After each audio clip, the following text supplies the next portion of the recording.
Hello అండి. ఇక వీటిని అన్నిటినీ నెయ్యిలో వేయించుకుంటున్నామండి. దానికోసమని మంచి నెయ్యి అండి. ఎందుకంటే స్వీట్స్ అంత కష్టపడి చేసుకున్నప్పుడు దానికి అంత టేస్ట్ రావాలంటే మనం నెయ్యి కూడా మంచిది వాడాలండి. ఇది వచ్చి నెయ్యి అండి. మీకు నెయ్యి వద్దనుకుంటే మీరు ఆయిల్ అయినా తీసుకోవచ్చు. Freedom oil వాడొచ్చండి.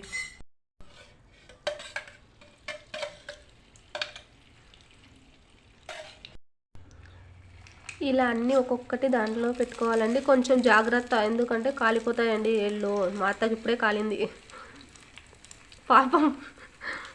వేళ్ళు కాలుతాయి, జాగ్రత్తగా ఒక్కొక్కటి తీసుకోవాలి. ఒక సైడ్ కాలిన తర్వాత మళ్ళీ ఇట్లా వెనక్కి వైపు తిప్పుకోవాలండి జాగ్రత్తగా. ఇంకా ఇలా ఫ్రై అయిపోయిన తర్వాత వాటిని పక్కకు తీసుకోవాలండి. అంతేనండి, మొహరం స్పెషల్ స్వీట్ రోటా రెడీ. మీకు నచ్చితే లైక్ చేయండి, షేర్ చేయండి, సబ్స్క్రైబ్ చేయండి.